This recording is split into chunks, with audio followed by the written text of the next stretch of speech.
എല്ലാവർക്കും നമസ്കാരം. Teach from ഹാർട്ടിൻ്റെ പുതിയൊരു വീഡിയോയിലേക്ക് സ്വാഗതം. NIOSൻ്റെ ഏറ്റവും പ്രധാനപ്പെട്ട ഒരു ടോപ്പിക്കാണ് ഇന്നത്തെ വീഡിയോയിൽ നമ്മൾ ഡിസ്കസ് ചെയ്യുന്നത്. അതായത് നിങ്ങൾ എക്സാമൊക്കെ കഴിഞ്ഞ് റിസൾട്ടിനായിട്ട് വെയിറ്റ് ചെയ്തിരിക്കുകയാണല്ലേ. അപ്പോൾ നിങ്ങളിൽ പലരും കേട്ടിട്ടുണ്ടാവും എന്താണ് ഓൺ ഡിമാൻഡ് എക്സാം എന്ന്. അതുപോലെ തന്നെ പല വിദ്യാർത്ഥികൾക്കും ഓൺ ഡിമാൻഡ് എക്സാമിനെ കുറിച്ച് അറിയത്തുമില്ല. അപ്പോൾ പല കുട്ടികളും എന്നോട് ചോദിച്ചു ഓൺ ഡിമാൻഡ് എക്സാമിനെ കുറിച്ചൊരു വീഡിയോ ചെയ്യാമോ എന്ന് ചോദിച്ചിരുന്നു. അപ്പോൾ അതിന് വേണ്ടിയിട്ടാണ് എന്താണ് ഓൺ ഡിമാൻഡ് എക്സാം എന്നും ആർക്കൊക്കെയാണ് ഈ എക്സാം എഴുതാൻ സാധിക്കുക, അതുപോലെ തന്നെ NIOSൽ അവൈലബിൾ ആയിട്ടുള്ള എല്ലാ സബ്ജക്റ്റും ഓൺ ഡിമാൻഡിലൂടെ എഴുതാൻ സാധിക്കുമോ, പിന്നെന്താണ് എവിടെയാണ് ഇതിൻ്റെ എക്സാമിൻ്റെ സെൻറ്റർ എവിടെയായിരിക്കും, ഇങ്ങനെയുള്ള നിരവധി ചോദ്യങ്ങൾ ഉണ്ട് അല്ലേ. അസൈൻമെൻറ്റ് എഴുതേണ്ടി വരുമോ, ഇങ്ങനെ ഒരുപാട് കാര്യങ്ങളുണ്ട്. അപ്പോൾ ഓൺ ഡിമാൻഡ് എക്സാമിനെ കുറിച്ചിട്ടുള്ള ഒരു ഡീറ്റെയിൽഡ് വീഡിയോയാണിത്. വീഡിയോയിലേക്ക് പോകുന്നതിന് മുൻപ് നമ്മുടെ ചാനൽ ആദ്യമായി കാണുന്നവരാണെങ്കിൽ സബ്സ്ക്രൈബ് ചെയ്യണേ. അതുപോലെ ക്ലാസ്സുകളും ഇതുപോലുള്ള ഇൻഫോർമേറ്റീവ് വീഡിയോസും മറ്റുള്ളവരിലേക്ക് കൂടി ഷെയർ ചെയ്ത് കൊടുക്കുകയും ചെയ്യുക.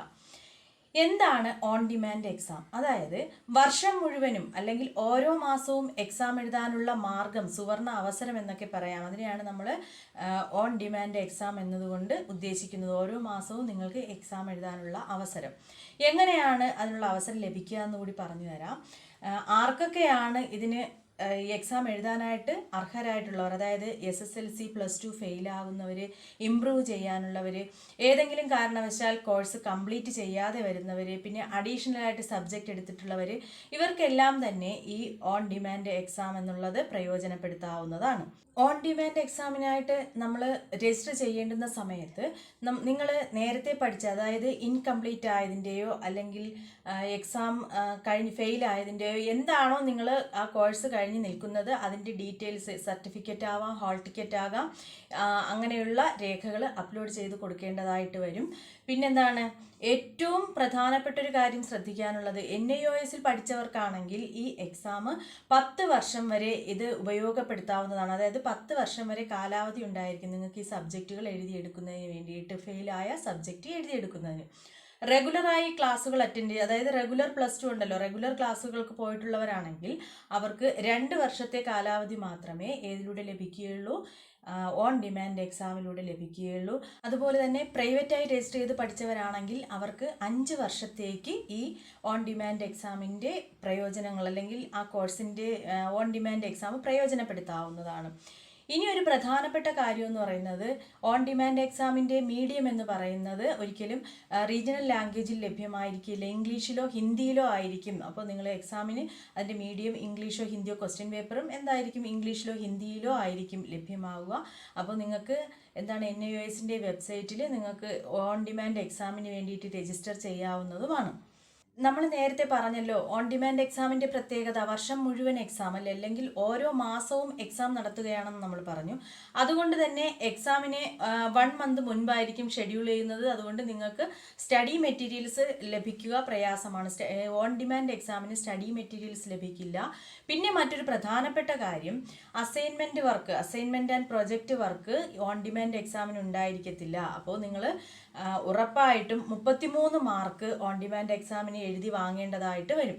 സാധാരണ നമ്മൾ എന്താണ് ചെയ്യുന്നത്, 33 മാർക്കിൽ നമുക്ക് അസൈൻമെൻറ്റ് ആൻഡ് പ്രോജക്റ്റ് സമർപ്പിക്കുകയാണെങ്കിൽ അതിൻ്റെ 7 മാർക്ക് നിങ്ങൾക്ക് ലഭിക്കാറുണ്ടല്ലേ. അപ്പോൾ ആ 7 മാർക്ക് ഇതിന് ലഭിക്കത്തില്ല, അസൈൻമെൻറ്റ് ഉണ്ടായിരിക്കില്ല. അപ്പോൾ 33 മാർക്ക് നിങ്ങൾ തിയറിയിൽ എഴുതി വാങ്ങേണ്ടതായി വരുമെന്ന് പറഞ്ഞു. ഇപ്പം നിങ്ങളിൽ പലരും വിചാരിക്കുന്നുണ്ടാവാം നന്നായി എന്നല്ലേ അസൈൻമെൻറ്റ് ആൻഡ് പ്രോജക്റ്റ് വർക്ക്, കാരണം എത്ര കഷ്ടപ്പെട്ടാണ് നമ്മൾ അസൈൻമെൻറ്റ് ആൻഡ് പ്രോജക്റ്റ് ചെയ്യുന്നതെന്ന് നമുക്കറിയാം. പോരാത്തതിന് ഈ വർഷം മുതൽ ഓൺലൈൻ കൂടിയാണല്ലേ അസൈൻമെൻറ്റ് സമർപ്പിക്കേണ്ടത്. അപ്പോൾ 33 മാർക്ക് നമ്മൾ എഴുതി വാങ്ങേണ്ടതായിട്ട് വരുന്നു. ഇനി ഒരു ക്വസ്റ്റ്യൻ വരുന്നത്, അടുത്ത ഡൗട്ട് എന്ന് പറയുന്നത്, എവിടെ വെച്ചാണ് NIOSൻ്റെ ഈ ഓൺ ഡിമാൻഡ് എക്സാമുകൾ നടത്തുന്നത്, അല്ലെങ്കിൽ എക്സാം സെൻറ്ററുകൾ എവിടെയാണെന്ന്.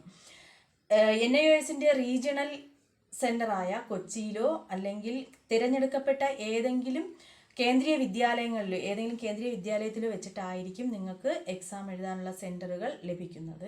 അപ്പോൾ ഓൺ ഡിമാൻഡിൻ്റെ അവസരങ്ങൾ എല്ലാവരും പരമാവധി പ്രയോജനപ്പെടുത്തുക. നെക്സ്റ്റ് അപ്പോൾ അവിടെ ഒരു സംശയം വരും. NIOS കോഴ്സിൽ ഏകദേശം 29 സബ്ജക്റ്റുകളോളമാണ് നമുക്ക് പഠിക്കുവാനായിട്ടുള്ളത്. അപ്പോൾ ഏതെല്ലാം സബ്ജക്റ്റുകളാണ് ഓൺ ഡിമാൻഡ് എക്സാമിലൂടെ, എല്ലാ സബ്ജക്റ്റുകളും ഓൺ ഡിമാൻഡിലൂടെ എഴുതാൻ സാധിക്കുമോ എന്നൊരു ഡൗട്ട് അവിടെ ഉണ്ടാവാം.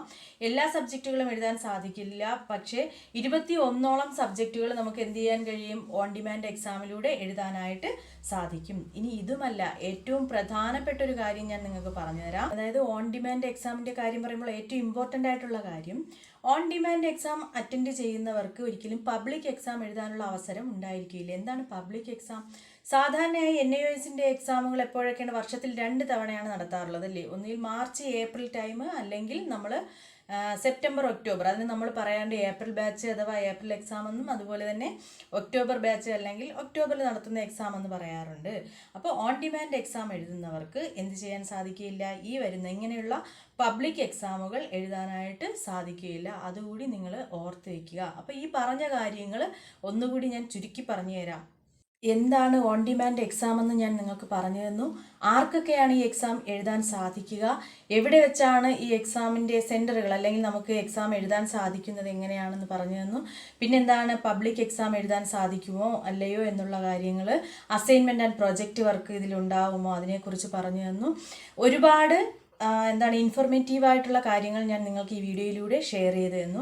ഒരുപക്ഷെ നിങ്ങളിൽ പലർക്കും ഈ എക്സാമിനെ കുറിച്ച് അറിയാമായിരുന്നിരിക്കാം. അറിയാത്തവരുണ്ടെങ്കിൽ അവർക്ക് പ്രയോജനപ്പെട്ടു എന്ന് ഞാൻ വിശ്വസിക്കുന്നു.